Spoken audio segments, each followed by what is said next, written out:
నుంచి అన్ని వరకు ప్రతి పాత్ర సమయం చెక్ చేస్తారు. మిర్చి, కిడ్నీ, బెండకాయల ఎక్స్పర్ట్ అయిపోతారు. ఫ్యామిలీ కోసం ప్రతి చిన్నదాన్ని టెస్ట్ చేసి తెస్తారు. మరి ఫినాయిల్ ఎందుకు లేదు? ఎక్స్పర్ట్స్ లేజర్ టెస్ట్ చేశారు. డాక్టర్ ఫినాయిల్స్ తో పోలిస్తే 10 రెట్లు క్రిమినల్ చంపుతుంది మరియు 10 రెట్లు మెరుగైన cleaning.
Okay,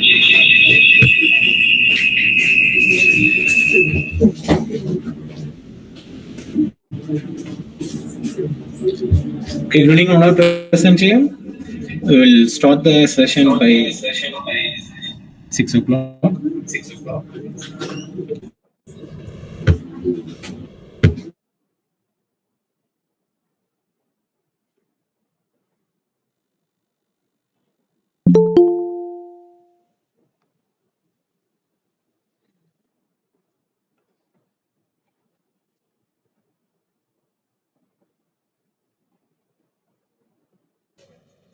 Hello, Saravanan.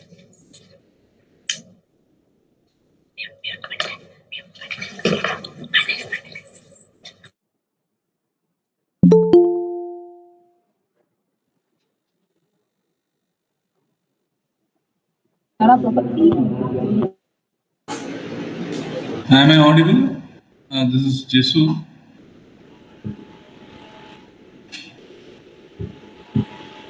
Yes, sir, you are audible. Yes, sir.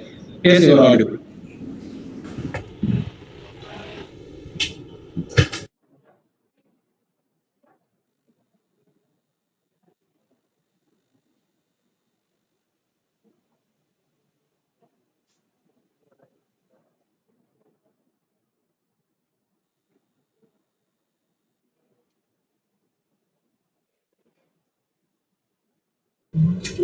Audience, please turn off your video and audio.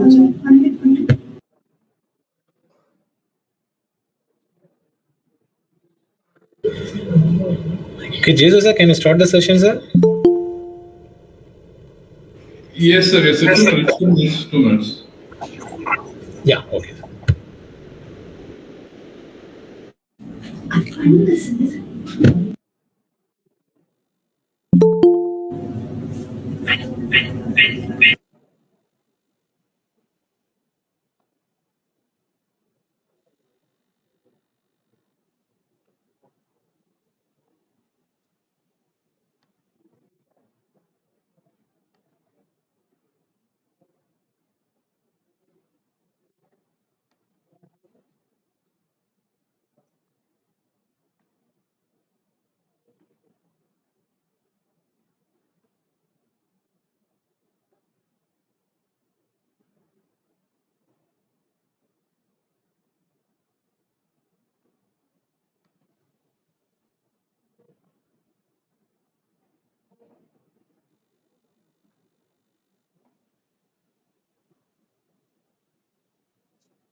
Participants, kindly turn your mic and turn off your mic and video.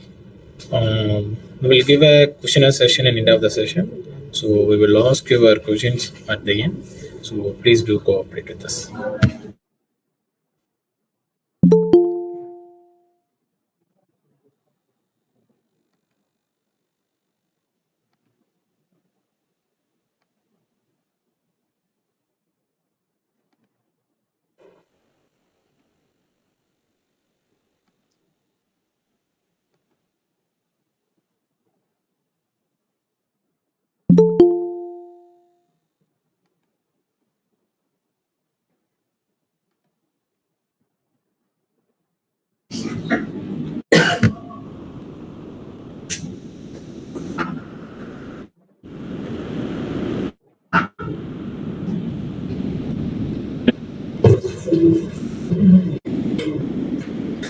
Jesus, sir, we will inaugurate the session, sir.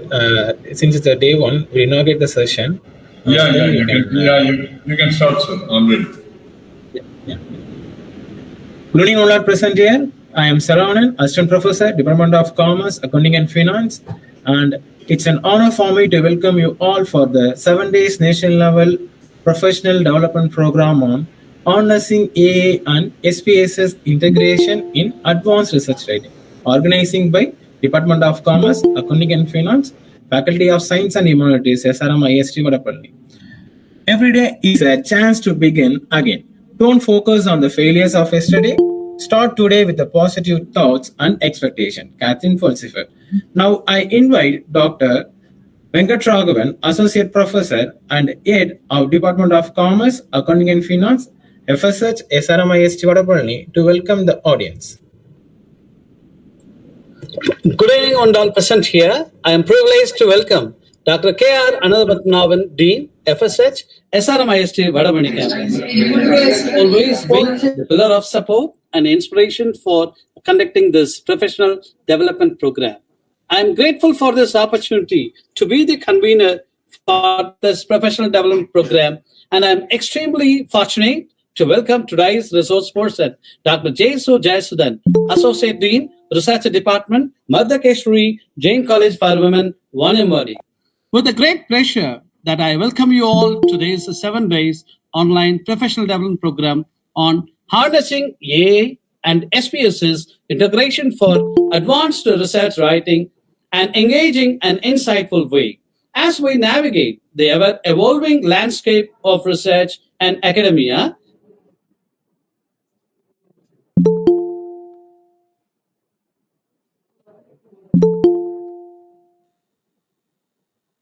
The integration and advanced tools and technology and statistical software like SPSS more sophisticated and our analysis more precise.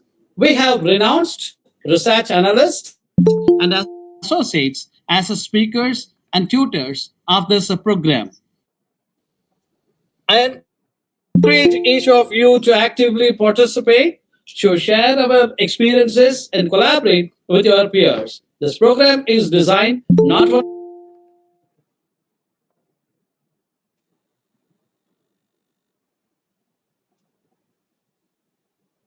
only to skill. Thank you for joining a journey together and make use of this opportunity.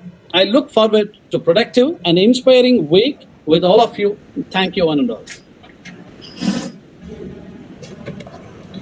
Thank you, sir. Thank you for your words. The only person you are designed to become is the person you decide to be. Well done, Emerson. I request Dr. Batmavati, Assistant Professor, Department of Commerce, Accounting and Finance, to highlight the program objectives.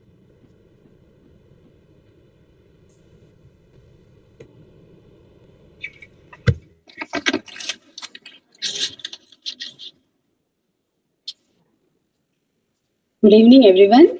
My sincere thanks to all the participants for their keen interest to join this program. Our professional development program on harnessing AI and SPSS integration for advanced research writing mainly focuses on understanding the role of AI in enhancing the quality and efficiency in research writing by exploring more AI-driven tools. The program also integrates the widely used software SPSS for statistical analysis and interpretation, in which we will learn confirmatory factor analysis and some model method, which is a need of the hour and never-ending demand for quality. That this program would benefit us to a greater extent in completing our research writing task effectively, saving time and resources using AI tools and technologies and SPSS integration as well.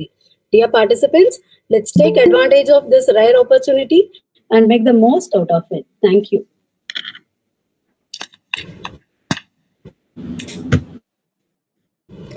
Thank you, ma'am. This is the time to introduce our all goodness lie in the soil of appreciation of goodness, said by Dalai Lama. Now, I call upon Dr. Nixon Amitharaj, Assistant Professor, Department of Commerce, Accounting and Finance, to introduce our today's speaker guest.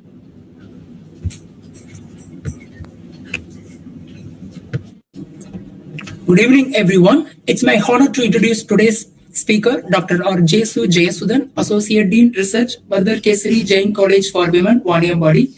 He completed his doctorate in the year 2016 at VIT University, Belur. Dr. Sudan has over 14 years of experience in teaching and research across industries and academic organizations.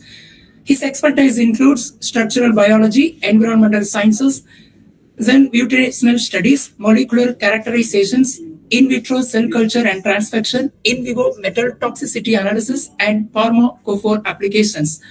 Dr. Jayasudan started his career as a research analyst from the year 2004 to 2006 at Soy Bioscience Research Institute Private Limited, Chennai. From the year 2006 to 2008, he served as research analyst at various institutes like Lark Training and Research Institute, Milestone Global Technologies, Neozen Bioscience Private Limited. From the year 2009 to 2010, he was the head of bioinformatics at Soy Bioscience Research Institute Private Limited, Chennai. Dr. Sudan was the research associate at VIT University from the year 2011 to 2015. He worked as freelancer at Newcastle University, Australia, SRM, and VIT University from the year 2019 to 2020. Dr. Sudan joined as guest lecturer in the year 2020 at Mardar Kesari College for Women and acted as research coordinator and head from the year 2020 to 2024. Now, sir is being the associate dean at Mardar Kesari Jain College for Women. Dr. Sudan has received VIT University Research Award in the year 2013, 2015, and 2016 for his research papers. Current year, he received 95 lakhs grant from Science and Engineering Research Board. We are happy and proud to have you for today's session. Thank you.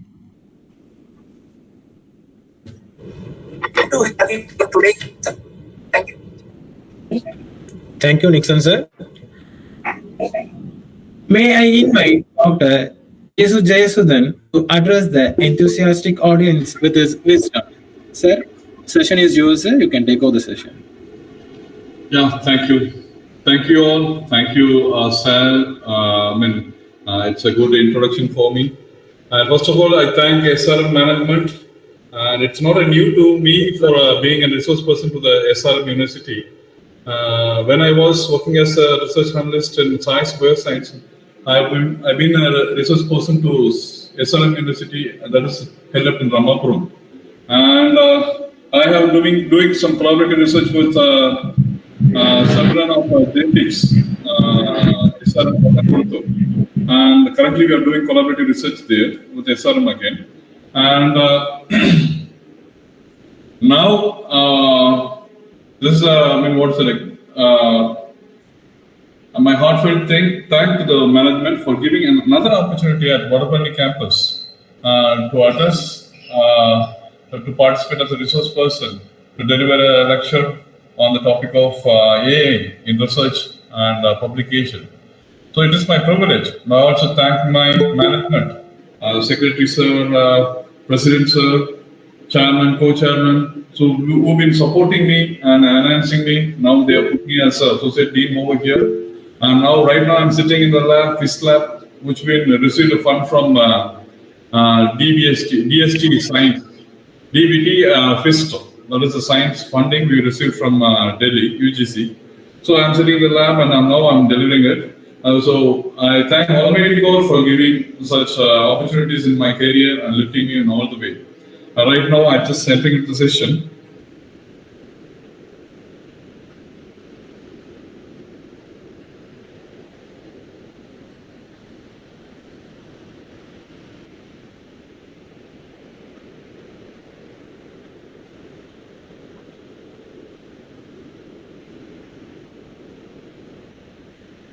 Is my screen is visible? Yes, sir, visible. Are you able to see the screen, PPT? PowerPoint? Yes, sir. Yes, sir, correct. Yeah. Right, I just start with what is research. Right, so it is a basic thing. The participants, I came to know that it is a PG student and research scholars are involved in this. So I just start, what is research?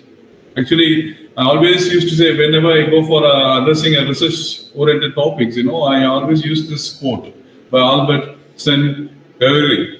Right? He has stated that research is to see what everybody else has seen. Actually, we all see that thing, right? And to think what nobody else has thought. Right? The quote exactly says, research is to see what everybody else has seen and to think what nobody else has thought.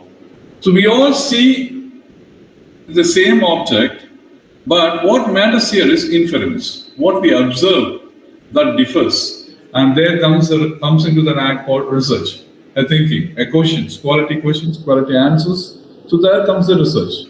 And again, there is another important quote by Albert Einstein. I could say like, if we knew what it was we were doing, it would not be called a research. Would it? Would it? So you start with the question. Actually, this is for every one of us, right?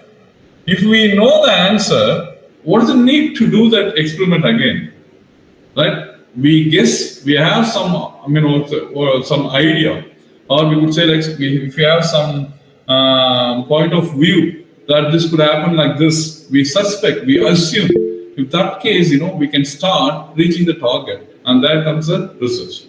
Again, down again. Last, down below the slide, I have shown that every great success requires struggle. Right? Every great success requires some struggle to get there. Right? So meaning that we start research, we start proceeding, we start moving. And research is not an easy thing. We assume, we predicted something, and we are moving towards the predicted thing, and to find and confirm is that exactly what we predicted is right or not, or you could say like digging something to find the solution. And on the process, in the process, you might come across some hurdles. And almost we reach there. And if we lose that, you can see that the picture clearly states that it is just close by that you can reach the treasure. But most of the people, when you start doing the research, they near the treasure and give up. So it is the choice is in our hand. Or we going to succeed, or we going to quit. So I start with the question and just move on. And coming to the publication again, why we want to publish? Everywhere. When we start the research, it was not there during the period or 90s when my professors were doing the doctorate. They don't have a pressure of publication. They work, they complete the entire thesis, and they try to publish the thesis in some journal. But today it is not that much easy. The publication is coming to an act like it is an essential factor to determine whether we are going to be a doctorate or not. So to get a doctorate degree, at least we need to publish 2 research papers in a reputed journals. So why? What is the thing? Right? So what does exactly the publication brings in, reveals to the world? I show you the quote there. If you want to change the world, pick up the pen and write. It was a quote by Martin Luther. So anything can be changed when we start writing what we are doing. Very specifically, if we want to change ourselves, we just start writing about ourselves. That is what most of the old people know. I don't know. I'm not practicing. My father and all, they start writing whatever they do on the day. What is the good? What is the bad? Whatever he does, memories. He will just document it. And in the end of the year, he recollect and he'll see that what are the positive things he has been achieved, what are the negatives he has been held up with that.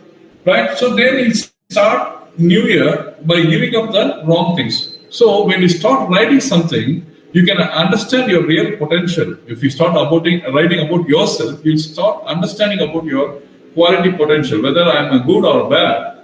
So when you start writing, so that is why I say writing is a powerful thing. Then again, you come to a journalist. Journalists start writing. Today's journal, everywhere you see the newses, medias, they make small things into a big, arguments. They bring it into a big picture and make the big problems into a small ashes. They just move it on. They just flush it off. Right? So the journalism is, again, it is more powerful when you stay by the truth. And again, I can say like when you start publishing something, you always have some problem. What I find is good or not. Is that really a potential finding? Can it be published? So these are the questions we have when we start moving towards writing some documentation, what we have experimented, So again, this is a famous quote by Barbara Kingsolver. That is, she said like, don't figure out what other people want to hear from you. Don't figure out what other people want to hear from you. Figure out what you have to say. Figure out what you have to say. It's the one and only thing you have to offer. So this is the pure research statements, all the 4 quality statements. Always we have to remember in our life. So one is like, what is research? 2 quotes has been said, and again, why we have to publish this? This is what. And to the right side of the slide, I have mentioned that quality is important than the quantity. And today's world, and you could say that if you ask your professor, they might have some pressure. They have to publish the paper. Yearly 2 or 3. It depends on the institution, depends on the management. They have the huge burden. And this pressure, what it leads, again, the pressure always leads to some, end up in the wrong intention, end up with the wrong intention. So to come out of the pressure, people start manipulating the data, changing the images, or changing the outcome of the research, and making it very positive, and publishing it. And they send it to a known reviewer, asking the reviewer to accept the paper. So all the scientific flaws they are, coming into the existence. You can see that in every way. You can see that in today's research society, most of the people, I'm not saying you and me or anyone. I'm just randomly saying most of the people are with pressure. They tend to do this. So I could challenge you all. I could say be patient. What matters is quality, not the quantity. At least one paper, honestly, if you publish in a reputed journal, no matter it is having some 0-point impact factor or it is not at all having an impact factor. Impact factor is of a journal ranking. It is not going to determine what is the quality of the research you have been published in that. So don't worry about the journal's ranking. Worry about your paper. Accept. You just acknowledge yourself. You have published your paper. Your work is more powerful. It has potential. You published it. You just convince yourself. If you're not convinced by yourself, if you're not acknowledging your research work, who else on the earth is going to acknowledge your research? So again, I say don't run for the quantity. Quantity never ends up with the quality, never satisfies the quality. So always look for a qualitative publications, right? And try to convince, if possible, your management. And hopefully a healthy management or potential management will understand what exactly the pressure is. And today, it is not that easy to publish a science research papers or any research papers. There are a lot of challenges out there, a lot of rejections out there. And I tell you, what are the basic parameters that comes into an existence, parameters the journals have when you go for, they choose to reject a research paper. So we see that in upcoming slides. Right. So this slide clearly pictures what are the areas we have to give more attention to the research publications. One is language, another one is graphics, tables, format errors. And what are the errors we do when we come across a language? So we are also a reviewer in a reputed journal, that is Taylor and Francis Journal. I am a reviewer in that. So I have a basic parameter, the center parameter. Is that paper is having a quality, reliability? How about the reliability? Is that, friendly? Is that reliable one? Easy understandable? So these are the questions that will be there when you go for reviewing a paper. So we have to say yes or no. If we say no, there itself, that's all, your paper starts rejected. So, and again, when you submit a paper to the journal, again, the editor itself making a decision. He says that you will read the abstract of your manuscript and he'll say that, okay, this paper lacks a readability. And he'll say the author seems to be, the language, the English is a foreign language for the author. So I would advise the authors to take a technical support in the publishing group. Again, they will charge more again. So readability is very important when you write. when you publish a paper. So the language is very important. You have to, what's it like? When the scientific society, they read your paper, it should elaborate in an easy way. It should be understandable to the basic common man when you publish your research paper, research output. So that is called readability. And again, next it is grammatical errors. So I could say that this flaws very often. Every well-known person, expertise can make a grammatical error.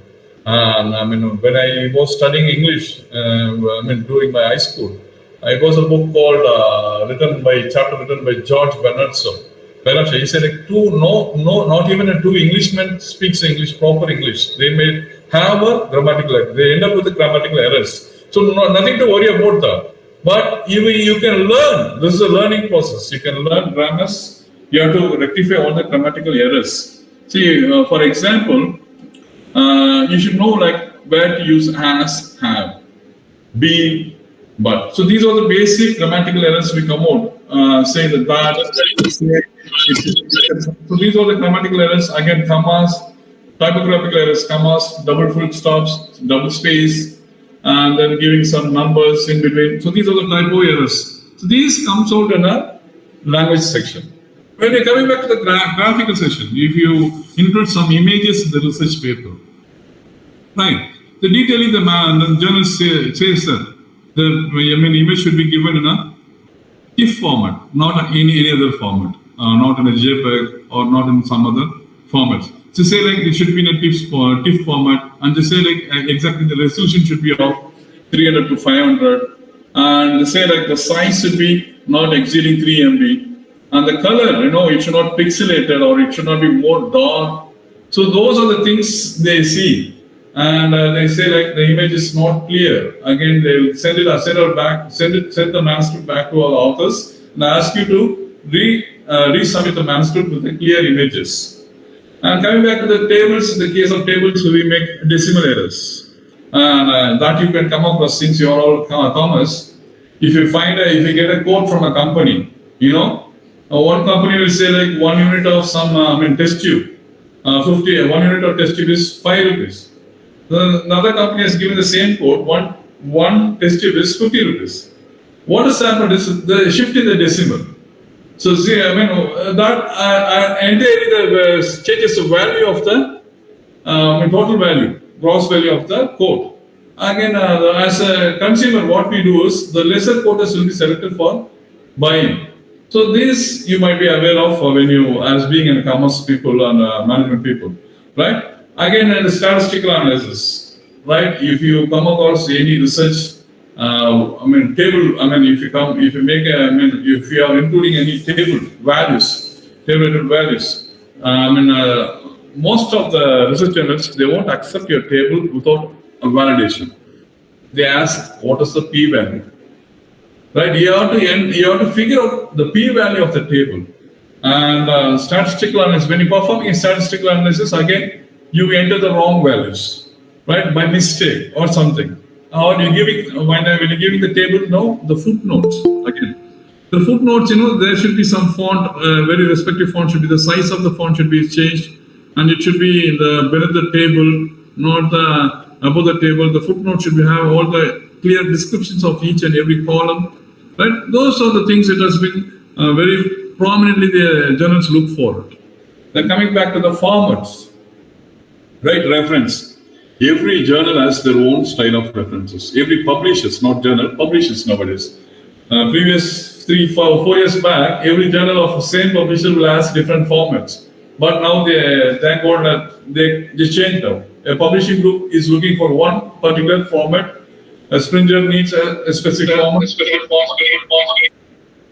And Elsevier has their own format. Nature has their own format. So you have to bring the references in the respective way, what they are looking for it, right? That's reference citation should in the text. It should be cited. They can ask me an author come et al, or they may ask numbers in the text. Again, at the end of the manuscript, they ask the references. It should be a specific start with author name, title of the paper, and the journal description. Then abbreviation, then the issue, volume, year, and page numbers. These are the way. Some ask, nowadays everyone is asking DOI.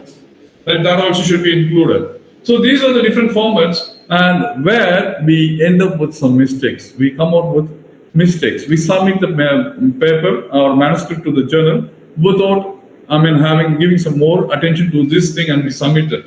And unfortunately, the journal, the editor, figuring out if he figures out some basic mistake, a flaw in your manuscript, he said, like, what these people are. So he just finds a reason and say, like, okay, he rejects it. On the first place itself, we are lacking his interest. We are hindering his interest to select our manuscript. So through our mistakes, the editor concludes that, okay, we don't want this manuscript because we look for some better manuscript so we can accept in future. So that is what he will plan, and he will reject our manuscript. So these are the areas where we have to give more attention when we're going for publishing your research works. Now I just slowly entering into the subject topic. So what is the aim? So now everywhere you can say, like, it was a time in the 90s, everyone was talking about information technology. I'm basically a biotechnologist. When I completed my biotechnologist, due to the boom in the IT field, information technology, the researchers started dumping their data and start creating some databases. Later on, they started developing a software to analyze the data, and that comes the bioinformatics. So again, I updated myself into the bioinformatics. Now we are working on it, and now the software has moved when we start analyzing, molecular simulation, right? So how this molecule is behaving inside the body. So that we can see that through the computer, simulating when a drug is administered to your body, where this drug is entering, where it is reaching, from where the drug is separated, how this drug reaches the target, how it is reacting. Once it starts reacting, how it is behaving. So figuring out all the process, this is called a simulation. So slowly it migrated to the simulation studies. Now, this simulations advancement has ended up with artificial intelligence. Now we started simulating a human intelligence and importing that human intelligence into the system, into the software, into the machine. And that is called artificial intelligence. So we all are intellectual. So how we know that we are intellectual? So how we know that we are intellectual? By questioning. If someone is dictating some word to us, we immediately start questioning. So in that way, we know that we are intellectual. Just imagine if some person is doing whatever we are saying without asking any question, and whatever he is doing is correct, but the outcome of the work, it is not correct. For example, put on the TV. We comment to some person. He just takes the TV, puts it down. It is not the term I was assigning the work to the person. The person, he has to understand what this put on means that turn on the TV. Turn on means again he'll go and turn the TV. No, that is not the thing. Right? So intellectual is understanding what is the command I'm giving and what the language is reaching to the person and what is the work I have to perform. These are the real correlations. And earlier, the computer, robotics, you could say, like, they don't have intelligence. So they behave like an idiot box. 2 plus 2, what is that? It will say 4. Right? Whatever you ask, if you put it Roman letter 2, 2 plus 2, Roman letter 2, it will say like 0 or something, it is error, typographical error. Right? So there is variations because what we feed, it will do, that's all. So earlier the computer is called as idiot box. It will do what we command. But now it has been moved towards excellence. That is called intelligence. So bringing a human brain, human intelligence, human feelings incorporating that into a machine and making it to work. That is called AI, artificial intelligence. So the key features of AI, again, it is set up machine learning. There are 4 important key features. That is machine learning algorithms, natural language processing, pattern recognition, reinforcement learning. So these are the 4 important key features of the AI system. So machine learning, obviously, you know that it exists from the beginning itself. It's setting some condition. If result is this, you just do this. If result is not, you just send this. So setting a rules to improvise the data insights, the outcome. Then coming back to this natural language processing, so it is interpreted and respond to the human language. So this was advancement. So earlier you can say like, you give a value, it will understand what is the value, it will give you the result. Next, now what we are doing is, you just call a Google, right? Press a Google, you say that, find the pharmacy near my location. So by voice, it recognizes it, it giving some, it is interacting. It was not, nowadays that is what, earlier, it will ask, some data should be stored in the databases, and when we talk, whatever the things it is stored in the database, it will produce an answer to it orally by verbal communications.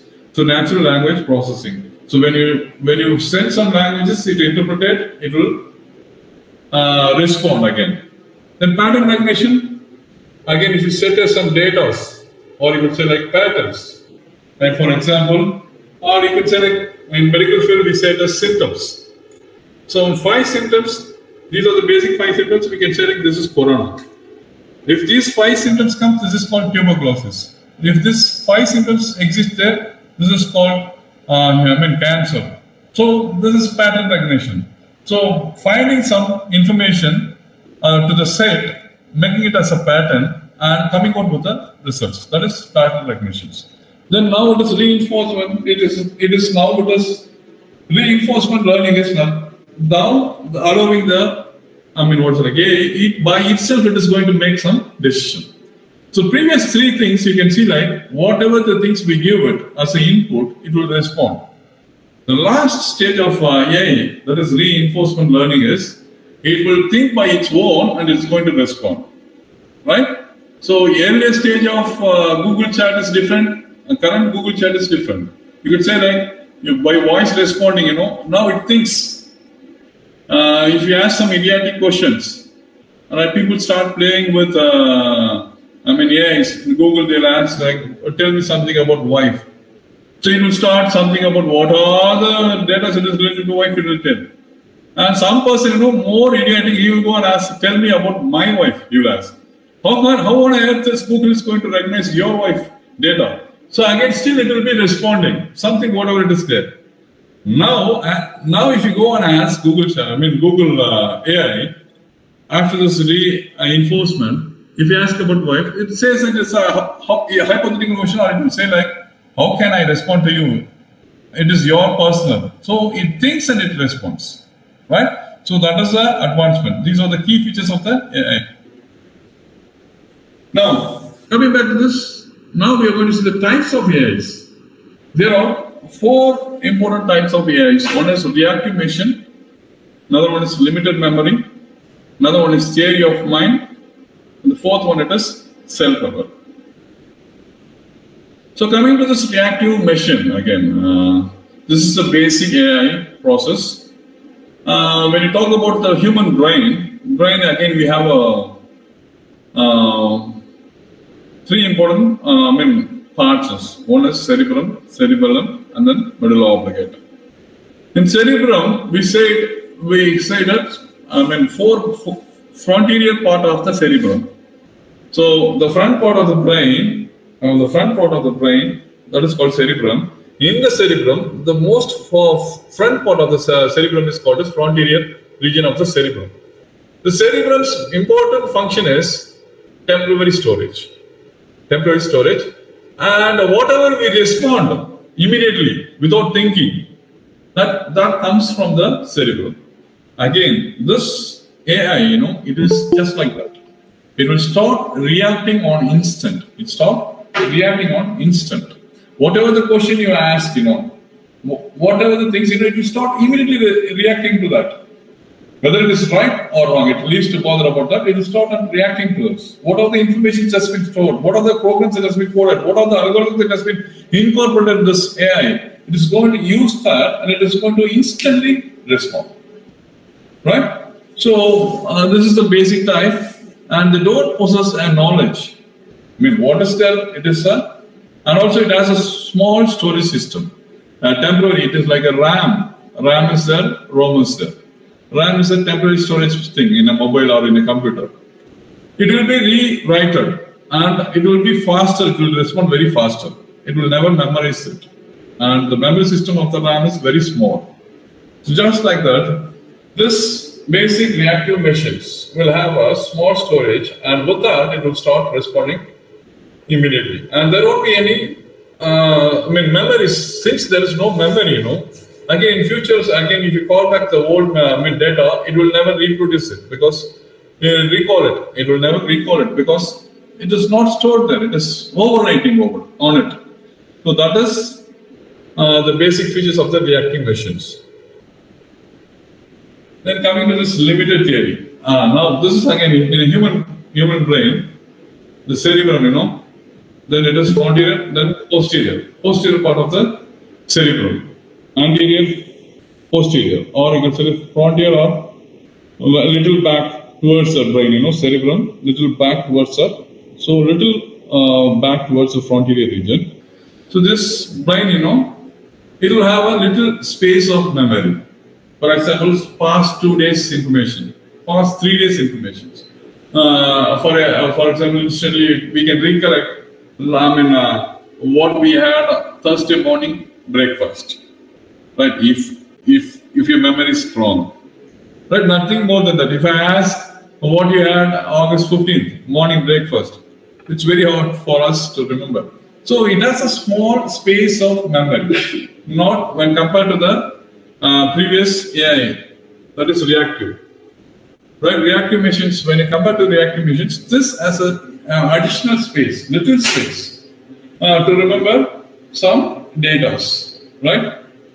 So this is similar to reactive machine and capable of learning some past data, that is for short while. It's a small thing, limited memory, and used to recognize image models. So these AIs, limited memories, you always use to recognize image models by relating reference models.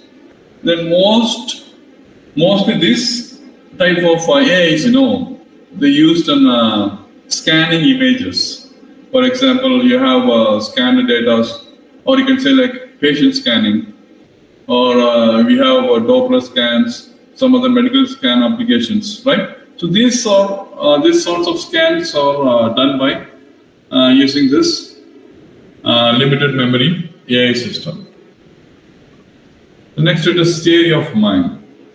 So this is obviously that this is the third stage of the AI, a little advanced from previous two, and theory, reactive machine, and limited theory. When compared to that, compared to these two, this theory of mind is a little advanced. So this theory of mind is interactive mind. That's what I was talking about you. Now you have phones. Previously, you just say like you ask, call a person by selecting your contacts. You click that, you just call it like that. Now in advancement, you just take a phone, you say like call some person in. So immediately the call goes. It say like it's calling. Calling this person mobile. Or if you have say 2 number, it'll ask you a question whether Ram Naresh. Yeah, if you say like call Ram, the phone responds to you whether you want me to call Ram or Ram Naresh. If you say like Ram Naresh, again he will ask you the question mobile or landline. If you have 2 data. So this is a little advancement of when compared to those two AIs. These are the questions we receive. I'm just giving you a basic practical example which we are already having in our hand. Those are the features of the AI. Right? Similar to that, in analysis, if you are in the research, you can say like, if you're giving a data, or asking to predict some mean value or average value, or you could say like if you are asking it correlate, so it will ask you a question, right? You want to correlate a vegetable pricing or non-vegetable pricing, or you want to correlate this pricing amount of non-vegetable or amount of the vegetable, right? So these are the questions it will come out when you start doing some sort of AI. So which one you want me to correlate, and what exactly you are looking for. So these are interactive analysis. So when you start doing some researches or analyzing some data, so these kind of AIs is currently now into existing, and now it's into the market. Everyone is using, right? So the advanced thing. The third is self-aware.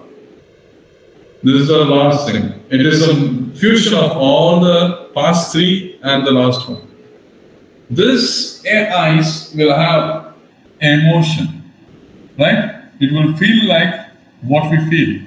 It will understand what is the emotion we are currently, expressing, right? Again, the self-aware AIs have emotions, and they have their own needs. They have their beliefs. They have their own beliefs, and they have their own desires, right? These AIs have this many features. Just understand this AI is incorporated to a machine. Then we call it as AI robots, right? It responds like a human.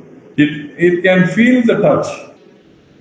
Like it can feel the touch, and you can feel the touch of the AI. So this is how it does the communication. It's advanced self-aware AIs. So this is the top one, which is currently everyone is working on it. It is in a wide area. It is having a wide potential applications. It is now everywhere. Right now, they are working on military side. They are developing some soldiers by using this self-aware. On market side, they're developing some countries, they're developing some other person, duplication of the person for protection again. Some Korean president, he has started sharing his image in the form of AI. He was not actually, it was standing like a live image. Some conversations it has been having. So these are the things. And this is the current advancement. Now, what is the role? We have seen types of AI and models of the AI, and how this AI is going to be involved in this research. So we know that what other research we do. In research, if you plan some research, from your side, I'm just saying like, if you're planning some research, what you basically require is data. So data thing is, you should always have a valuable data, a real potential data, right? You cannot manipulate the data. You cannot change the data. So what you get exactly, the data should be a promising data and a potential data. And when you analyze it, it should end up with a productive result. It should end up with a productive result. That is what your side of research, commerce or business side of research is. You should come out with a real, true data, and when you start analyzing the data, it should end up with a real productive, quality productive results. And thereby you can start concluding your perspectives on the results. So this is a process. So the basic thing is data. So how to retrieve or how to collect a potential data? That is a real challenge. So the AI is much involved in producing a quality data, validating the data. This is okay. This data is enough to what you are looking for. This data is much more than enough, or you need furthermore data to analyze. And you need this data is mixed up with flaws and things. So you need quality data. So all the things, when you start doing some research, AI start supporting you in bringing out the quality data. And when you start analyzing it, it will tell you that this data is going to produce this result. So meaning that you have to start a problem. There is a problem in data which you collected, and it will land up with a negative result. So again, it will tell you that, so these kind of data will never bring you the positive outcome. So just make the correction in finding the data. It will give some suggestions. You have to bring, or you have to make how to change the data. So these are the data-based, efficient data enhancement and data-driven insights. The last it will tell you that what is the revenue. For example, in rainfall. So you have a data. Last year, this is the time. By this time, this was a cloudy the night. This much cloud darkness was there, and there is no light, and the impact humidity was like this. And so these are the data. And when you start comparing with them, right? And what time the rainfall is going to happen in the one specific area, occur in the area. So forecasting the weather, forecasting the rainfall, forecasting the earthquake. So all you need is data again. So these are the areas where AI is close by now to avoid, very essential to avoid the human life loss, calamities. Most of the people disasters, and most of the people's life devastated. So to avoid this, so AI is much concerned. Very specifically, you can use this AI to identify and figure out when this earthquake is going to happen. Tsunami is going to come again. When this mountain is going to, shut down, or when this heavy rainfall is going to happen here, and what speed it is going to happen, what are the protection measures we can take. So all these areas, AI is now involved here. So it suggests us the innovation way how to protect us, prevent us from all the natural calamities. And also in the business side, again, stock market. You can see here now people everywhere, sitting with the mobile, seeing the data, watching it. Most of the people invest. You see the graphical backflow, upflow, everything. Who is handling this?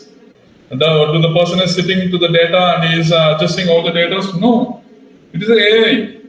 It just catches the data and it is just showing the graph how it is flowing.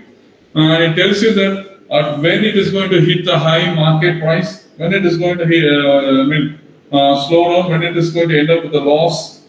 When the share is going to be destroyed, completely evacuated, or completely washed out, when your business is going up. So everything, it is a planned AI system.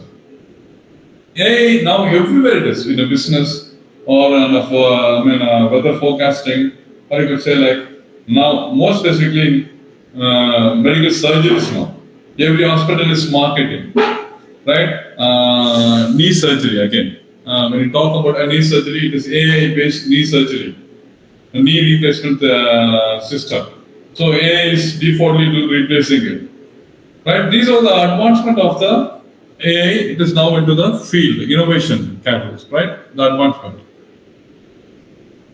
Then, in a research, we always come out with the literature review. That is a basic thing, To start a research, what we do is literature review.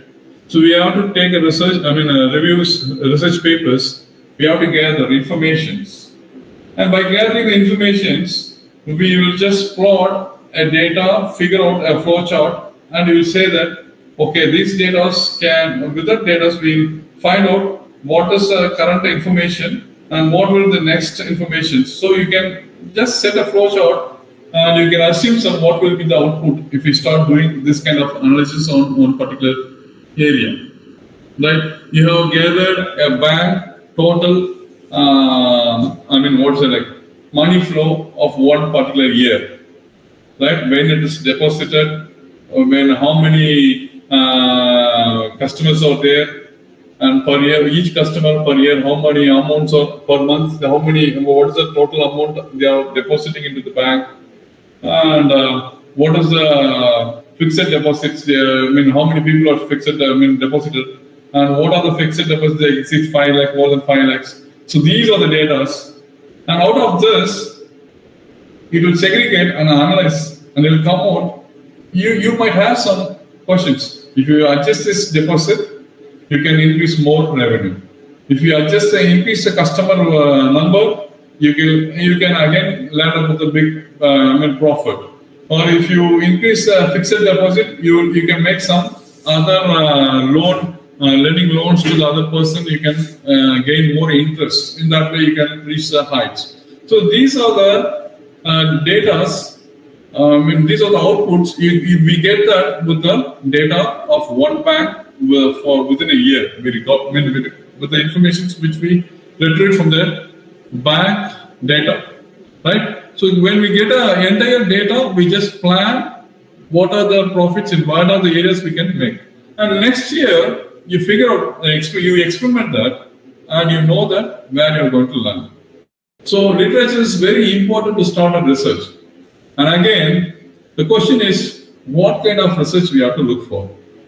So I want to look for a cancer, right? What kind of information it is required? So current information are relying on some 20 years, some 3 to 4 decades back, digging that information, relying on that and applying today is not going to have some potential information. So what is the information? Last 5-year information or last 10-year information? And very specifically, cancer means blood cancer information. And in the blood cancer, very specifically, that is associated with some RBC blood cells. In RBC blood cells, again, you just want to make very specifically that is related to the hemoglobin protein which is present there. So you are just restricting your parameters when you start gathering the reviews. So when you're restricting the parameters and you're narrowing your research, interest to gather information, again, you might have some confusions. Where on earth we will get this? So finding exact data, information, literatures, we currently have, in the market we have so many AI tools to find a literature work. Right? For instance, I have given here some 3 basic AI tools. That is Elicit, which is a basic tool for literature informations, and then it is Semantic Scholar. You might be aware of it. This is a scientific publishing scholar AI tool where you get scientific publication information. So then it will give detailed theory of literatures. Theories and the reviews, literatures, all the information. So these 3 AI tools, which is used for gathering review of literatures. The next let us data collection. So after gathering the information, what is next is we'll start experiment. So to start an experiment, what is required is data, right? So planning an experiment, it starts with the review of literature. Again, what are the tools we are? I just said 3 tools here. There are so many tools available. You can say that. So these are again, it is not a user friendly. These are user friendly. Again, it is not commercial. Trials, they are given the trials. These are some commercials. You might have to fetch some license to access this. Then next, after getting the informations, and you plan some research work and start gathering data. So to gather data, right, what kind of data you want to look for? Right, Zoho, it is a behavioral information, right? You want to study a person's behavior and you want to collect the data of a person's behavior. Right, you can use it, Zoho survey. That is survey to make survey is nothing but you will have some set of questions, 30 to 40 questions, and you're related to one specific research area. And with that data, you just plan, with that data, you'll conclude some predictions, right? So surveys, data research is based on survey, the data should be very potential enough. It should be very valid data. So to bring out a valid data, you need a Zoho. These are the data tools, right? Again, if you're working on a forecasting side, predictive modeling. There is another tool called predictive modeling, so which is used in forecasting trends. So you can forecast anything. Where you want to model fashion forecast, right? What could be the next thing after 2034? What is the fashion the human will be wearing? Fashion wears. So forecasting it. So that we call as predictive modeling. Or you can assume that these are the symptoms. If it is there, it will end up with brain tumor, and he may end up with brain strokes. It's predictive modeling. You assume with the data, you will say that predictive models. That is to gather that kind of data, the predictive modeling AI tool is used. Again, you have several tools over here, and down you have SPSS, right? That might be useful for commerce people. So it's just automated statistical analysis tool, and you can use it that for correlation, regression factors, and significance. You're finding p-values. So these things you can, right? You can use it.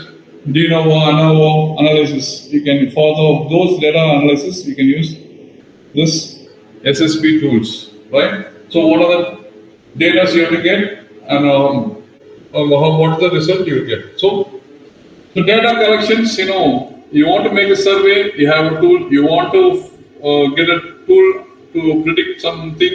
Again, how to make the tool? How to collect the data? So all these AI tools are supporting you.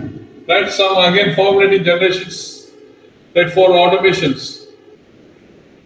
Right? Automation analysis. For example, you want to work automatically. And for example, you can select in advanced houses.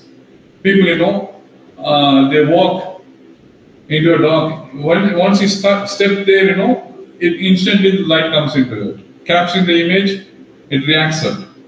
Right?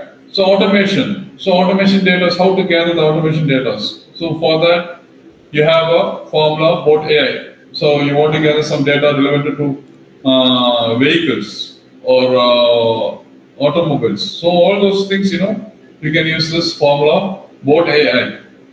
So these are the data, different types of tools which is used for data collection. So once you collect this data, what next you are going to do is, again, survey designs, very specifically, adaptive questionnaires you might be aware. So this is adaptive questionnaires is again it's a behavioral study, human behavioral study. For psychological analysis, for psychology research, people start studying.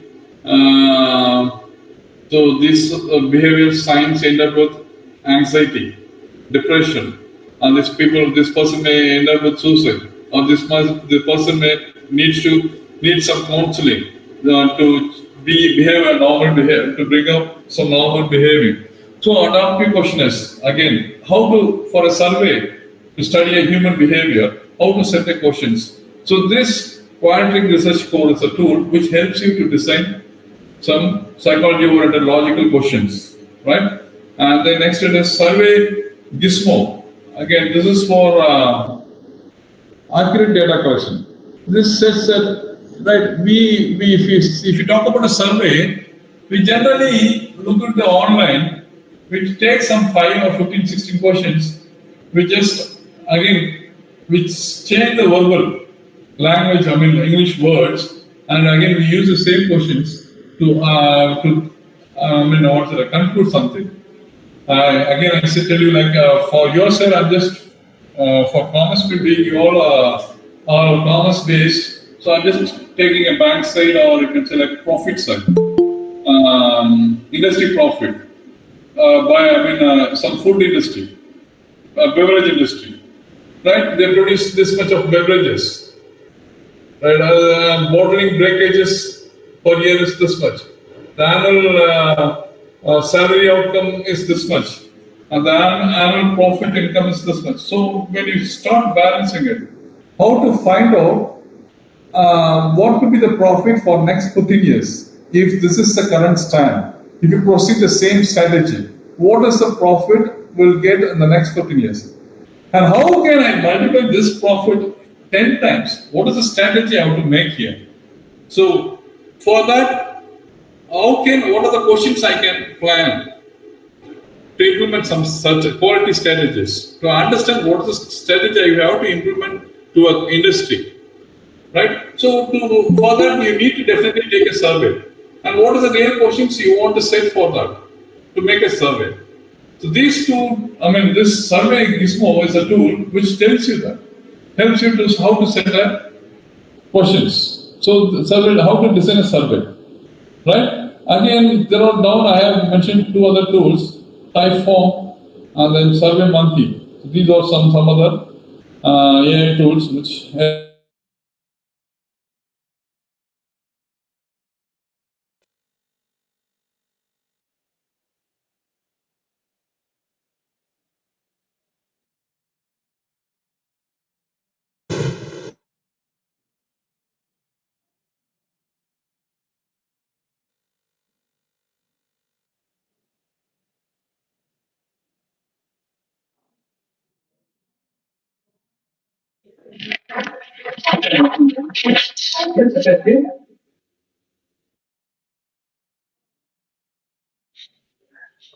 So audio and video structure.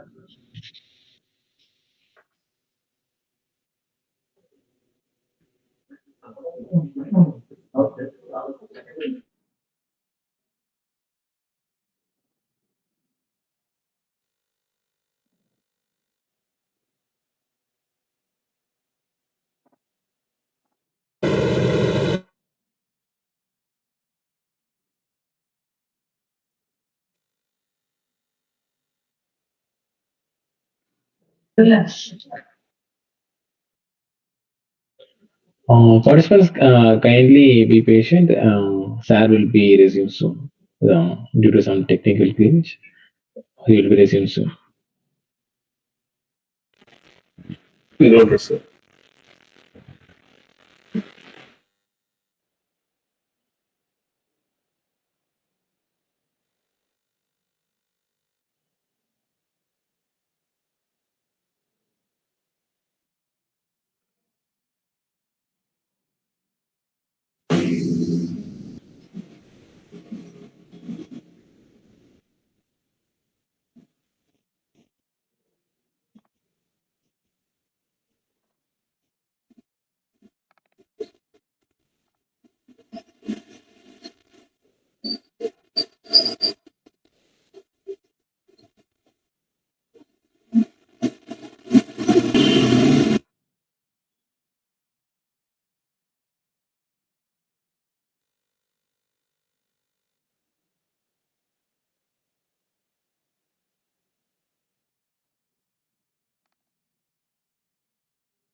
Sir, please unmute yourself, sir.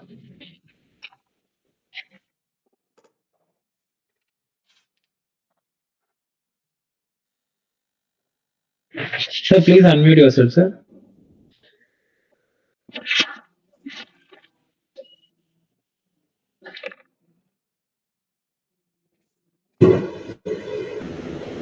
Yeah, I'm very sorry.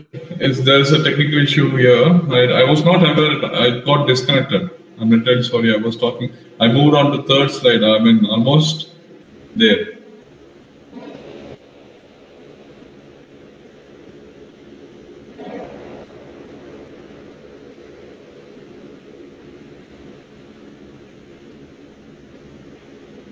Ma'am, is this a slide?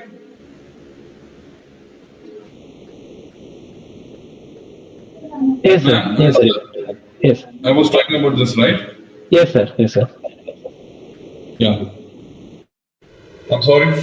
Right. So, adaptive questionnaire is a tool which is used for psychological oriented behavior studies, right? To analyze a person, what kind of person. So, you cannot copy a question of another person and you cannot analyze, right? You cannot use another person's brain. You have, since, because I already said that the research is unique, right? What you observe is different from another person. The object which you see is same, but inference is different. So when you want to ask some logical questions towards your behavior study, again, this survey, it will tell you that, right? Adaptive questionnaire, that is Qualtrics Research Core is a tool which is used for studying this behavior thing. And again, I say like survey is for to make bank-oriented studies or some data for commerce-oriented thing. Profit, loss. These are the surveys, survey questions. This will give you the output where you can study a profit, how to increase the profit in the next 15 years. What are the strategies you can implement, right? To make those things, you just set up logical questions. And survey which is another AI tool that helps you do. And then I have survey baseline, how to design some other tool which is helpful in designing surveys based on your study. Then automated transcription, already said like I was muted. I was telling some story over here. This is an advanced AI system where I experienced this AI transcription services, right? That is one of my junior over here, one of my junior over here, he is working as a non-teaching staff here. So basically, he has been having some poor language thing. And what she did is, he has applied for a medical, for 15 days, medical leave for 15 days. And he produced a leave letter. You won't believe that was I got stunned with that, because high professional English terminologies has been used in the letter. And one or two words, I literally searched some dictionary to see the meaning. And I asked her how you just wrote this letter. I asked her. She said by using ChatGPT. She said that. Okay, then I just figured, okay, that was the thing. And I just told ChatGPT is producing some kind of support to the, writing some technical letters like that. But in the form of research-oriented thing, how to make your research things, Transcription means is conversion from one language to another language. There is no other question.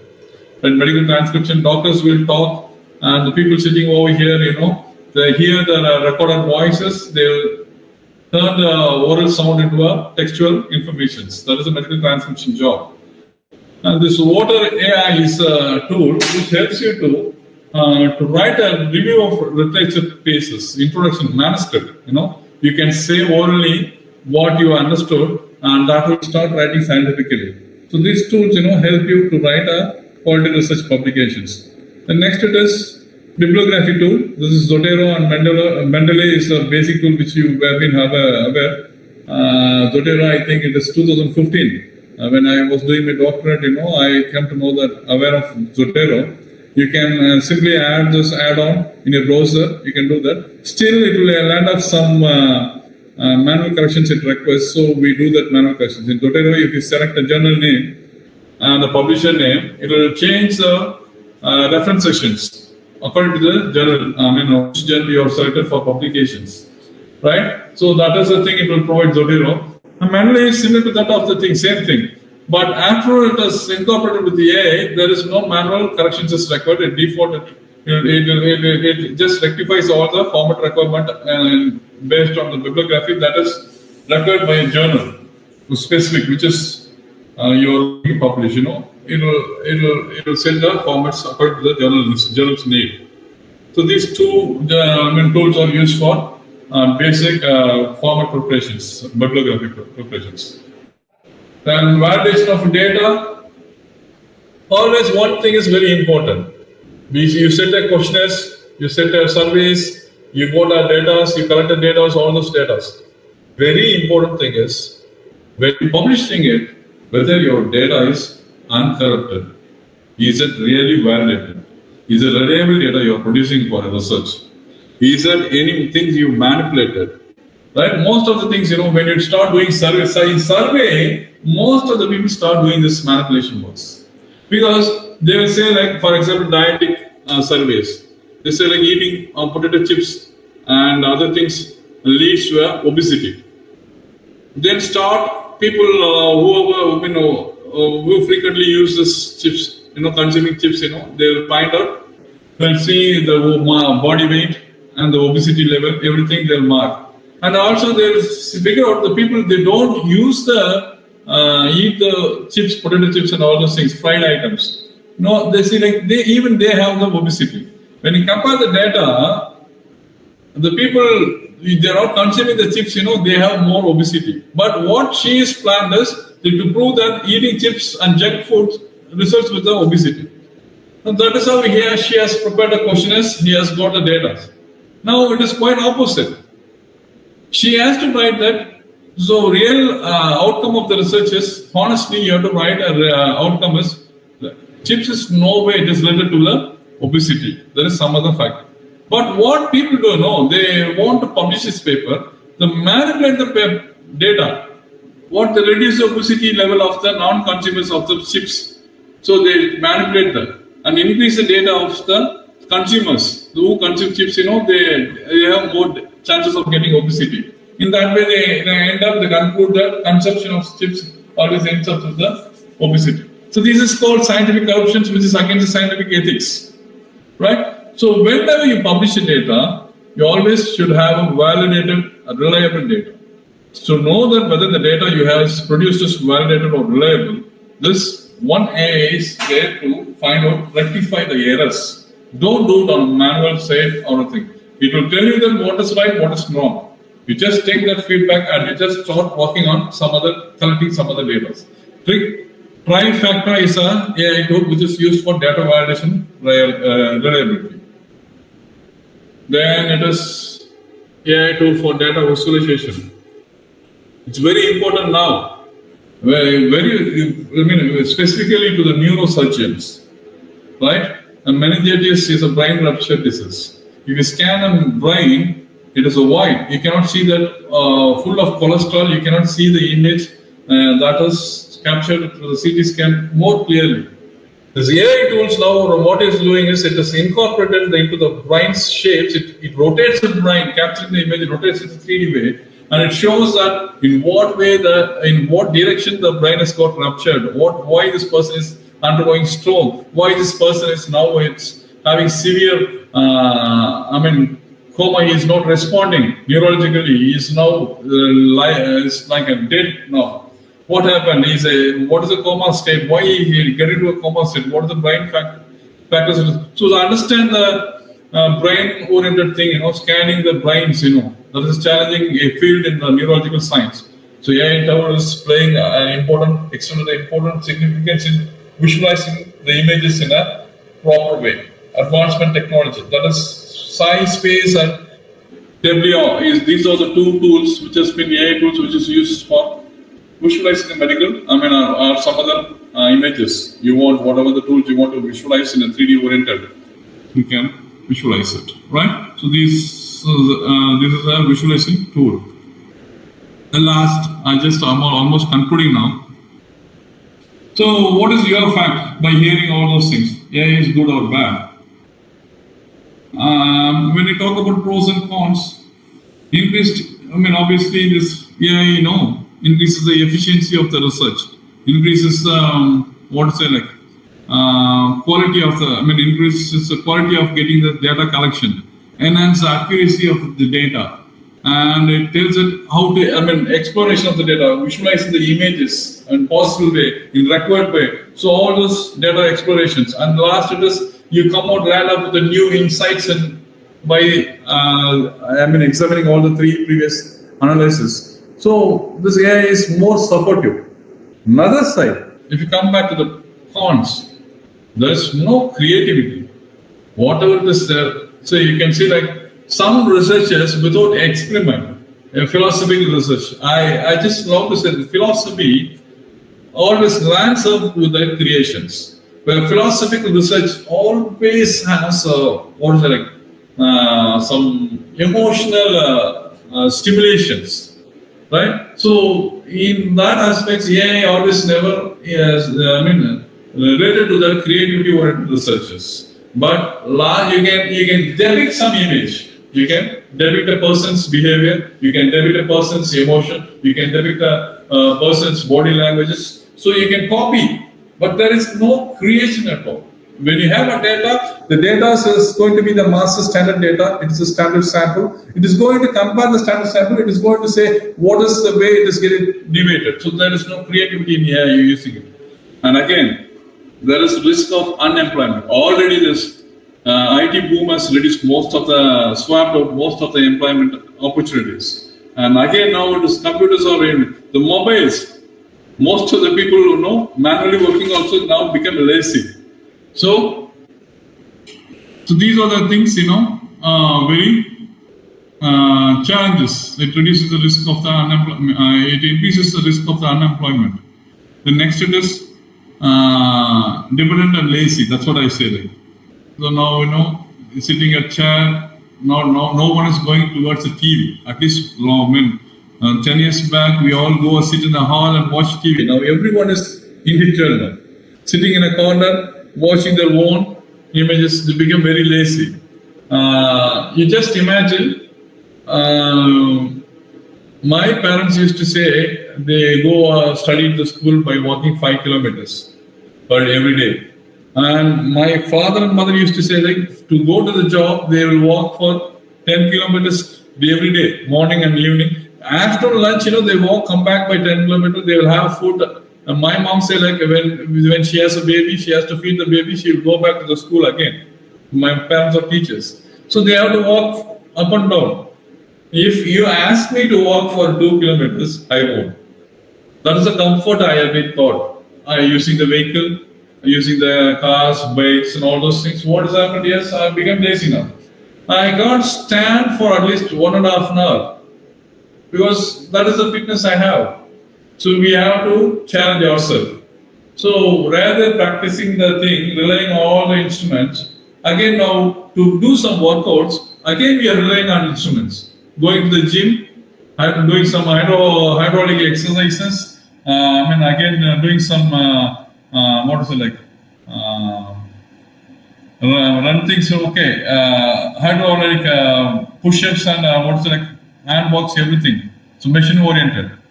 So we become lazy by machine. We are trying to become active by machine again. So which is again a stupid thing. So by using this AI, totally we become lazy because we just give some command to the AI, it will finish up the work and it will give it. Will become thing. Then ethics is questionable. Again I say so ethics is questionable. So I was saying that. So I am sitting here, I'm just manipulating my image over there, it is responding there. So is that a reliable thing? So when AI comes into act, definitely you will have a lot of ethical problems. But though it's blindly people are exploring the AI. So when a science, biotechnology is about to clone a human, the ethic banned it, stopped it. There should not be any cloning in human because there won't be any. You cannot identify the difference between the cloned copy and the master copy. When ethics is strong against the real potential research, why this ethic is not applied to the AI-oriented researchers? That is the question. With this question, just end my session. So before I said nothing is as powerful as the brain, right? So you cannot be. So God created us. We cannot be equal to a God, and we created the AI.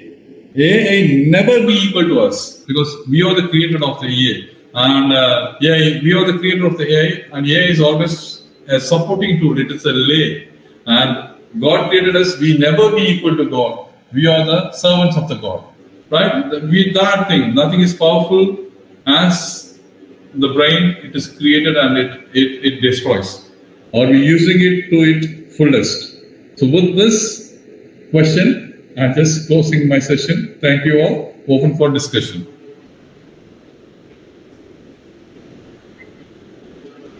Thank you, sir.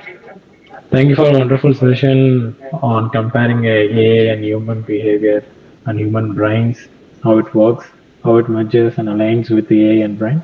So participants, if you have any questions, you can ask a question. Sir is here. And sir, we have a few questions in yeah.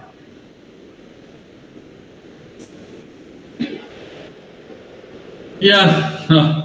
Again, I tell you. So, Lokesh, what is your opinion on ChatGPT, Claude? What the ChatGPT is doing is, it is stopping your education. You're not going to learn English.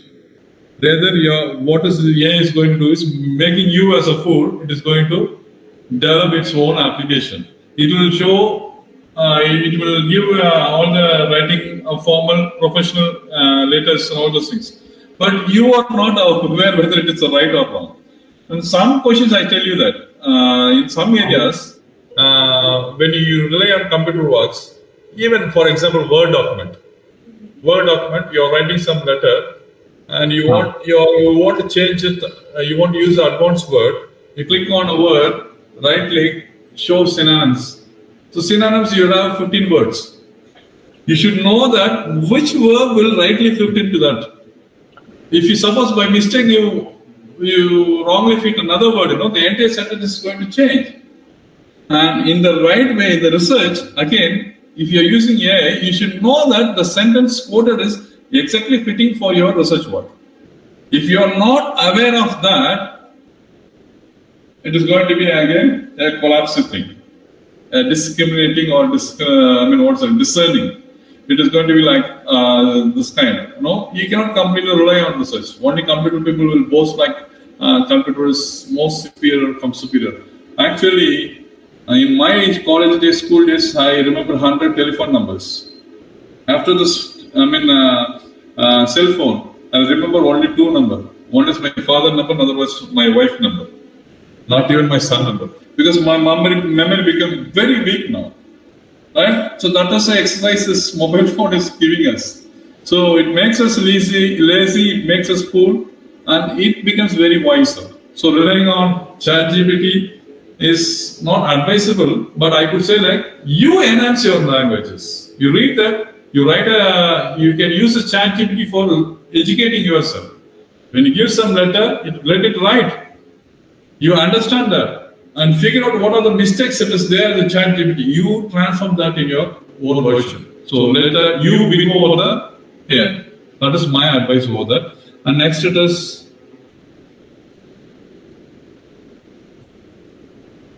What is the next question? Again, Rakshana, sir, can we utilize the ChatGPT? That's what I already said, right? You should have more sound knowledge than these AI tools in language-oriented, literature-oriented, writing, text part, right? Never allow these machines to dominate us. You dominate over the machines, right? I always want you to be like that. Never blindly rely on this. Keep updating yourself.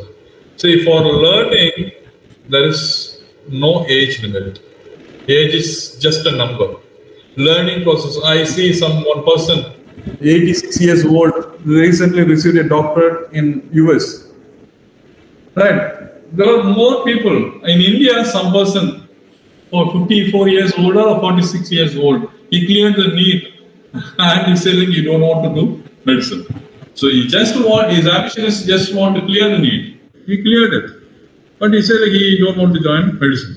So there are some people. So learning is always, you make a challenge, never allow the process to win over you. You win over the process. And for that only we have been created. We are more powerful among all the creatures of the earth. That is what my thing is. Right? Nothing more powerful than our brain. You exercise your brain. There are a lot of ways to exercise your brain. Practice to exercise your brain. And definitely you will come out all the problems. You never rely on any technical system.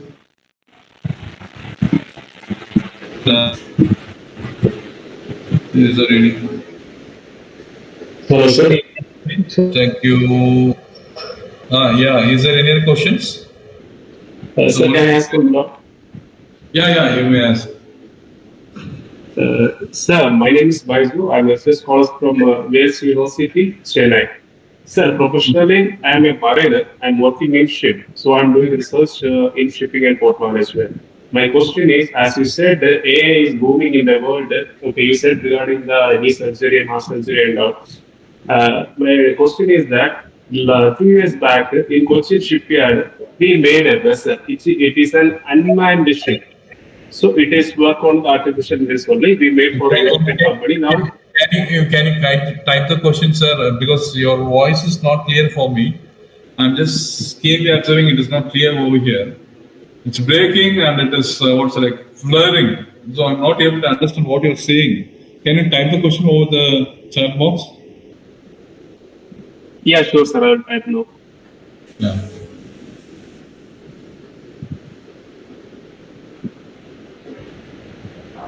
Is there anyone to ask a question?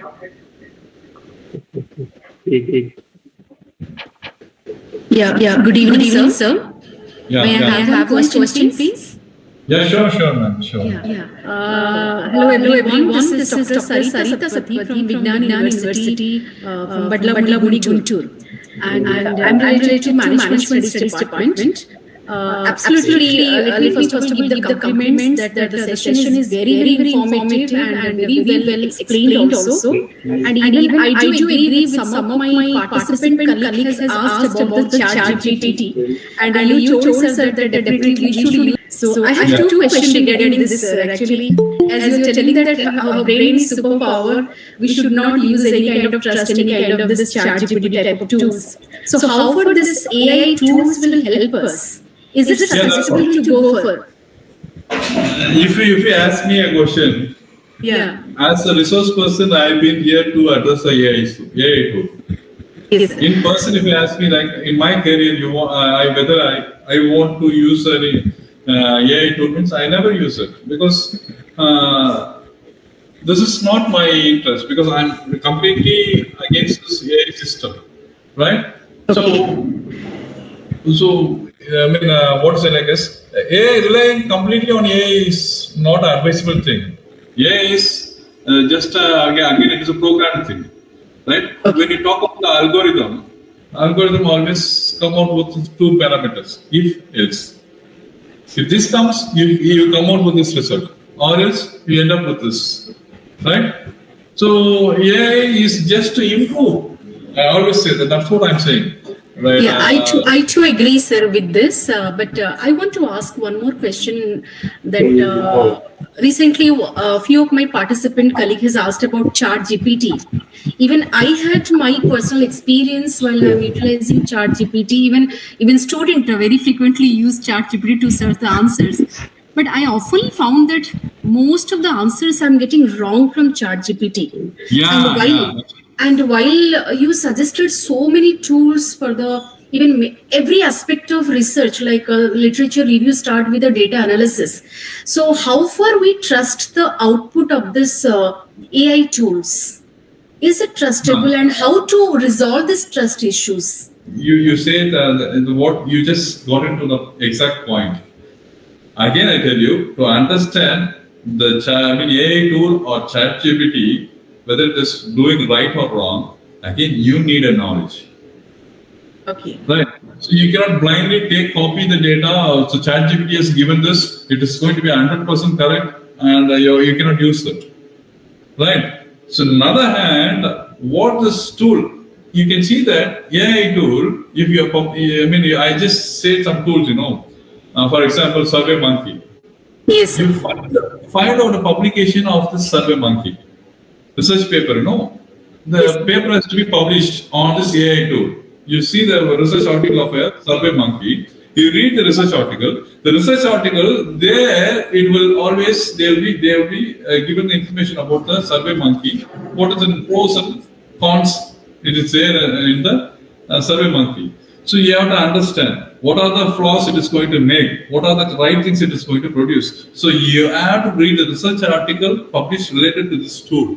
Then you will learn about what the tool is. Where and all you can rely on this tool, where you should not rely on this particular tool. So the publications will always give is a supporting information to understand how to rely on this AI tool. Thank you, sir. Thank you very much. We are in fact blessed to have this very informative session. Thank you very much. Thank you so much for your compliment. Sir, I made a question in the message. Yeah, again, this Baiju has typed the question. Technical field like engineering, mainly in shipping, AI will replace the human in engineering? Because 2 years back, India made. Yeah, of course. See, you can use the AI for the jobs which harms a human, right? You can use the AI jobs where really the human has been insulted, been discriminated. For example, in the cooperative works, right? For cleaning sanitation works, you can rely on AI. You can gain the respect for the human. The human is a superior, and you cannot use this. And again, you lifting the heavy loads, you can rely on AI. Destructing some construction works, buildings, anything, you can rely on AI. See, where the man is getting harmed or digging some mining works. Mining job is not an easy thing. We are just buy the gold and we are, according to our thing. there are most of the dangerous gases they have to go through. They inhale it, they get the toxic effects, they get cancer. So there are people getting cancer, but we are decorating ourselves with the golds and wearing all the ornaments. So, which is not a humankind, it is against humanity. So you can use the UI, AI tools or AI devices or AI machines that will support the human life, not suppress the human life. That is my strong opinion about this, right? So relying on AI, see, man we are creating, we are not supporting the mankind, and we are just relying on machine. We are helping him, we are diverting the entire scenario into a wrong perspective. Right? So the machines we develop should, see, doctors, a scientific researcher, develop a medicine to cure a human. A nutrition dietitian researcher finds a nutrition that is healthier for a person. And everywhere, every research is towards the beneficial of humankind, and that is doing a beneficial of humankind. Why on earth you are trying to destroy a humankind with some of the sources? And that is against the human ethics, that is against the scientific ethics. I discourage this, I suppress this, I'm against this. But AI should be a supporting device to the humankind, not against the humankind. So of course, the question is, one thing is very important. You can use this for lifting a thing. Right? Never. Thank you, sir. Thank you for your comments. Yeah.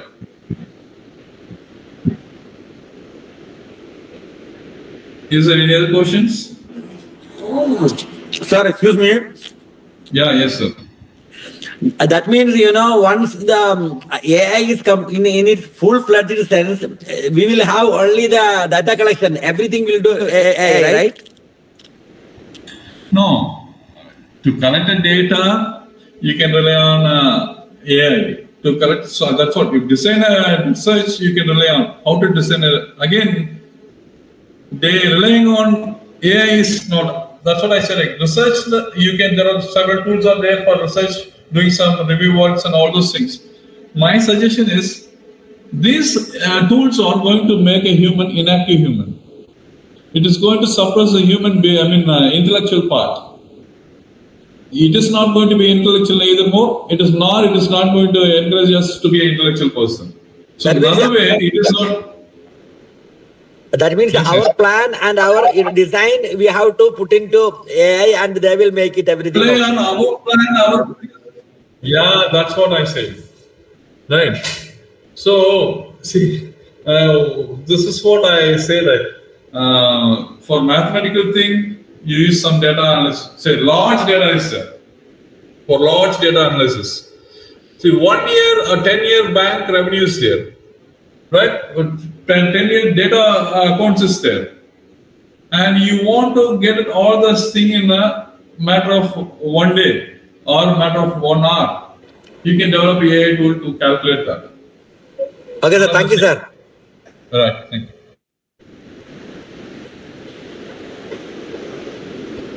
Any other questions? Good evening, sir. Yes. I have one question. Sir, in data validation and bibliographic tools, you mentioned 2 softwares like Zotero and yes. Zotero So these 2 software are management software, right?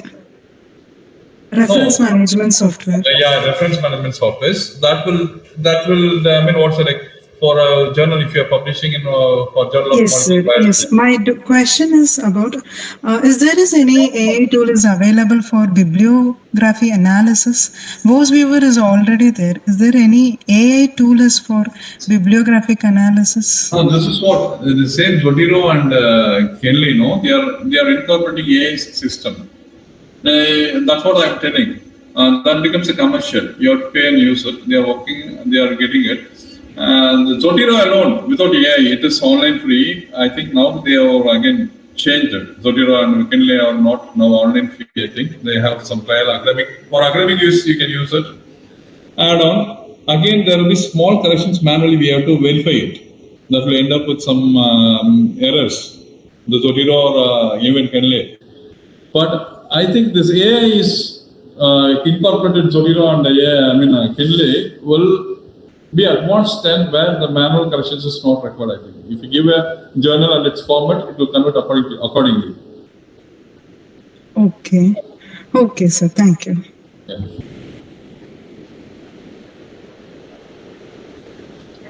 Is there any other questions?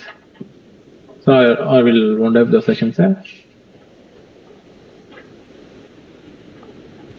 Yeah, okay. So it's a time for vote of thanks. The smallest act of kindness is worth more than the grandest intention. Oscar Wilde. Now I invite Dr. Mary Sudarshanim, Assistant Professor, Department of Commerce, Accounting and Finance, to render the vote of thanks. A very good evening to everyone. As we wrap up the first session of our professional development program, I am both honored and delighted to extend our deepest gratitude on behalf of the Department of Accounting and Finance, FSH, SRM, IST Vadapalani. First and foremost, I would like to express our sincere thanks to our esteemed speaker, Dr. R. Jayasudan. Your presentation on the impact of AI in research publication has been both insightful and inspiring. Your deep dive into how artificial intelligence is transforming research publication has provided us with invaluable perspectives.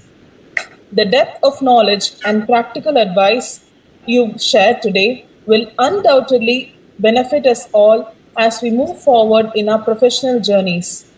We appreciate the time and effort you took to prepare and deliver the session, making a complex topic both engaging and understandable. To all our participants, thank you for your active engagement and thoughtful questions. Your enthusiasm and willingness to delve into today's topics has enriched the session and made it a truly interactive experience. We hope you found today's session both informative and stimulating. As we look forward to the remaining sessions, we are excited about the continued opportunities for learning and growth that lie ahead. Once again, thank you everyone who made this first session a success. We look forward to your continued participation and to seeking you in our next session. Thank you all. Thank you, ma'am. Thank you, ma'am. Dear participants, I have been posted a Google form, a feedback link in the chat box. Kindly fill it, and we will meet tomorrow for the next session. Thank you very much. Thank you, sir. May I leave? Yes, sir. Thank you, sir. Yes, sir. You can leave. Thank you.